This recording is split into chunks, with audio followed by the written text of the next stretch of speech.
From NPR News, this is All Things Considered. I'm Michelle Norris. Today, President Obama addressed the swirling events in the Middle East.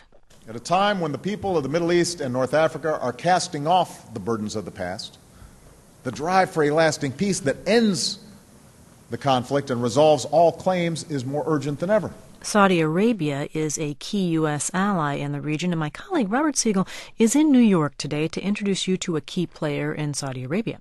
His name is Prince Alwaleed bin Talal. He's a star of the ruling House of Saud. He's amassed a personal fortune that makes him one of the world's wealthiest individuals, and a nickname, the Arabian Warren Buffett.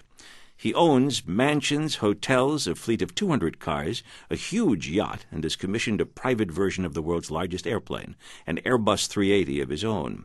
He has invested in Citicorp and Rupert Murdoch's News Corporation, which owns, among other things, Fox News. Prince Alwaleed gives some of his money to disaster relief and education, and immediately after the attacks of September 11, 2001, he famously handed a check for $10 million to then New York City Mayor Rudolph Giuliani. Well, Mr. Mayor, I'm not going to take much of your time. I know you're so busy. I came all the way from Riyadh, Saudi Arabia. Thank you. A month later, the prince released a statement about the check, saying, "Our Palestinian brethren continue to be slaughtered at the hands of Israelis, while the world turns the other cheek." Giuliani then rejected the statement and he returned the check. Well, nonetheless, Prince Alwaleed continues to enjoy strong business ties to the West and has the ear of his uncle, King Abdullah of Saudi Arabia. Today, in order to get a better understanding of how this very powerful figure in the business world views the popular uprisings across the Middle East and North Africa, I've come to New York, where he's staying. Welcome to the program. It's a pleasure to be on your program. Today, President Obama reached out to the Muslim and Arab worlds as revolutions continue to grow in many countries in the region. What did you think of his speech? I think it's a speech, a continuation of the speech he had in Cairo 2 years ago.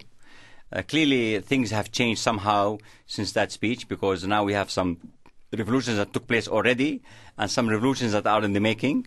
And I think his message is clear and emphasizes the U.S. position of having the Arab world and the Islamic world in general to heed for the demands and requests of its people to have more participation in the political process.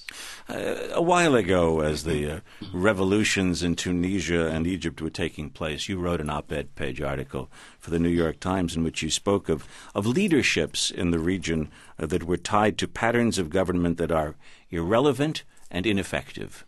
And, of course, one question that Americans have is your country, is the leadership of Saudi Arabia potentially irrelevant and ineffective, being a non-constitutional monarchy? No, what I said is that any government in the Arab world doesn't take lessons from what took place already in Egypt and Tunis, and what's taking place right now as a developing story in Yemen and Syria and Libya. They will never get it. I think that those governments who heed the demands and listen for the requests of their people, they will really be able to make it. And I believe Saudi Arabia has already taken major steps in the reform movement, and I believe that it's inevitable that Saudi Arabia will take some more steps on the political front to really be up to date to the requests and the demands of its people. Steps in the direction of an elected political leadership of the country, or is that something for another century? Oh, no. I mean, that's not. I mean, we're talking about less than a century for sure. We're talking about months, if not several quarters from now. But in your view, what's a working standard of relevance for the Saudi monarchy? To be accountable to an elected National Assembly?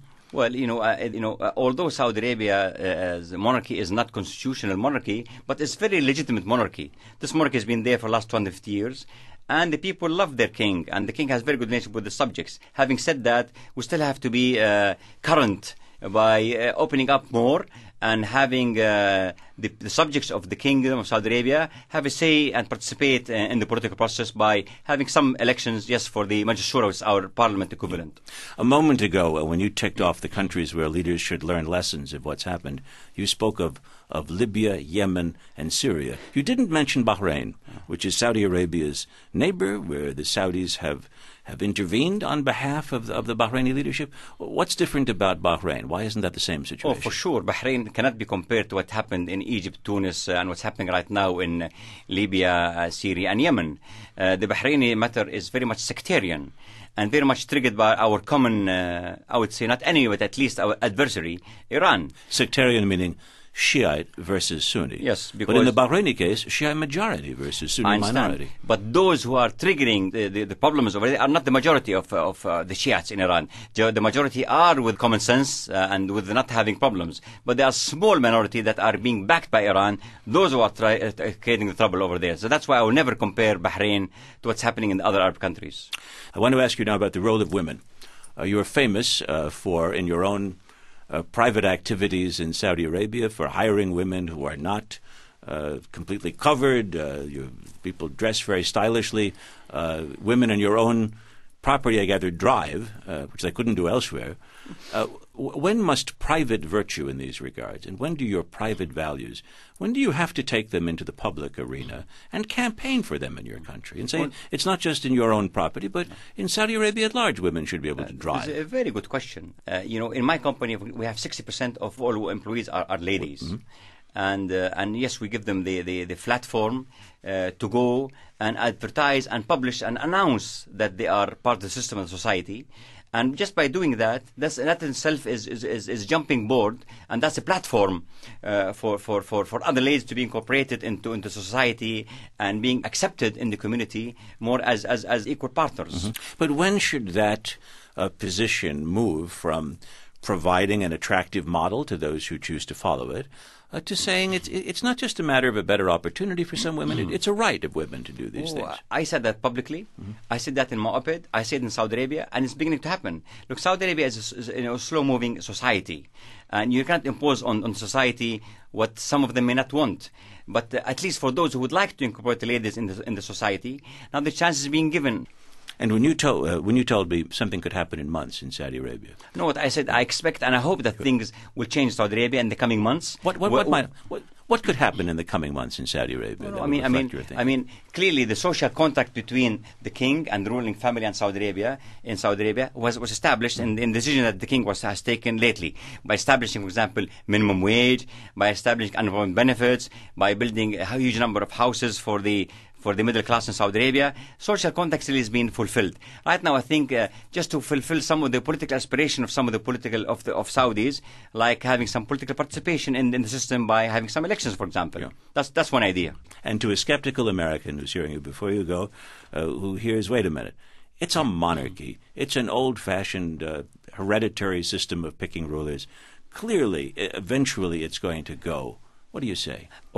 I say this is not the case, because the relation between the king of Saudi Arabia and subject is excellent. And I give you today what Obama said in his speech. He said, we're not going to have U.S. democracy in that region. Mm-hmm. And he's right. You cannot have Western-type democracy in our region. And I'll quote Mr. Lee Kuan Yew, your other ally in Singapore, who has established modern Singapore. Mm-hmm. He said, we have our own democracy. We're not going to have U.S.-based democracy or Western democracy. And Obama said that in his speech, so we respect that. So we're going to have some openness in the system, and we have some more democracy, but not necessarily American-type democracy. But something we can call, at some point, you think, in the near future, a Saudi democracy. Well, democracy that fulfills the aspiration of the Saudi people. That's what we need over there. Well, Prince Alwaleed bin Talal of Saudi Arabia, thank you very much for talking with us. It's a pleasure to be with you. Thank you.